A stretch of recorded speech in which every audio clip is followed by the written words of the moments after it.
Sino ba naman ang hindi masasabik magmaneho sa expressway? Bukod sa malapad ang mga daan, wala ring masyadong traffic kung kaya't makapagmamaneho ka ng mabilis. Pero maraming dapat na isaalang-alang sa pagmamaneho sa expressway, gaya ng tamang speed limit at ang paggamit sa left lane. Ayon sa mga otoridad, ginagamit lamang ang left lane sa expressway kung ikaw ay mag-o-overtake. Sa madaling salita, dapat ay manatili ka sa right lane maliban na kung ikaw ay mag-o-overtake. Kung mag-o-overtake naman, maingat na magtungo sa left lane at lagpasan ang mababagal na sasakyan at dahan-dahang bumalik sa right lane.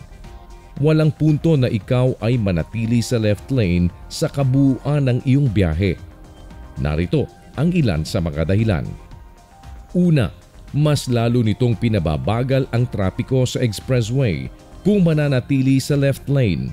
Nagiging barrier o hadlang ka para sa ibang mga sasakyan na makadaan dito ng mabilis, lalo na kung ikaw ay nagmamaneho below the speed limit.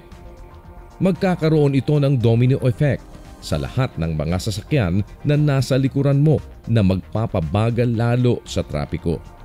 Pangalawa, mas nagiging delikado ang expressway kung mananatili ka sa left lane.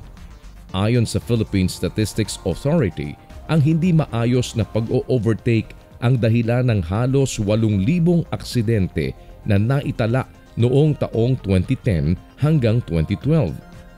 At kadalasan na nangyayari ito sa left lane ng mga expressway. Paano naman kung nagmamaneho ka sa bilis na itinakdang speed limit? Dahilan na ba ito upang manatili sa left lane? Ayon sa mga otoridad, hindi. Kahit ang Autobahn na isang kilalang expressway sa Germany, bagamat walang speed limit dito, nirerespeto pa rin ng mga motorista ang mga batas na dapat sundin sa expressway upang makaiwas sa aksidente. Kung kaya't marapat din na sumunod tayo sa itinatakdang alituntunin ng mga otoridad sa expressway upang hindi ito magdulot ng abala sa ibang motorista.